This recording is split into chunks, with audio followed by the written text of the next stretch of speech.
হযরত উমর ইবনুল খাত্তাব রাদিয়াল্লাহু আনহু-এর খেলাফতকালের একটি ঘটনা যা আমাদের অন্তরে আল্লাহর ভয় এবং দায়িত্ববোধকে নাড়া দেয়।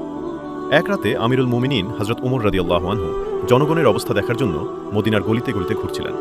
হঠাৎ একটি বাড়ি থেকে বাচ্চাদের কান্নার আওয়াজ শুনতে পেলেন। তিনি কাছে গিয়ে দেখলেন এক মহিলা উনুনে হাঁড়ি চড়িয়ে বসে আছেন আর বাচ্চারা পাশে কাঁদছে। উমর রাদিয়াল্লাহু আনহু জিজ্ঞেস করলেন, কি হয়েছে, বাচ্চারা কাঁদছে কেন? মহিলাটি উত্তর দিলেন, ক্ষুধার জ্বালায় কাঁদছে। তাহলে হাঁড়িতে কি ফুটছে? মহিলাটি দীর্ঘশ্বাস ফেলে বললেন, হাঁড়িতে শুধু পানি আর কিছু পাথর আছে। আমি কেবল ওদের সান্ত্বনা দিচ্ছি যাতে ওরা ভাবতে থাকে খাবার রান্না হচ্ছে এবং একসময় ঘুমে ঢলে পড়ে। আল্লাহর কসম, উমর আমাদের খলিফা হয়েও আমাদের এই কষ্টের কোনো খবরই রাখলেন না। মহিলাটি জানতেন না যে তিনিই খলিফা উমর। এই কথা শুনে উমর রাদিয়াল্লাহু আনহুর বুক কেঁপে উঠল। তিনি তৎক্ষণাৎ বাইতুল মালে সরকারি কোষাগার ছুটে গেলেন এবং নিজের পিঠে আটা ও চর্বির বস্তা চাপিয়ে নিলেন। তার খাদেম আসলাম বললেন, আমিরুল মুমিনিন, বস্তাটি আমার পিঠে দিন, আমি নিয়ে যাই। উমর রাদিয়াল্লাহু আনহু কেঁদে ফেলে বললেন, কিয়ামতের দিন কি তুমি আমার পাপের বোঝা বহন করবে? আল্লাহর কসম, আমি এর জন্য দায়ী।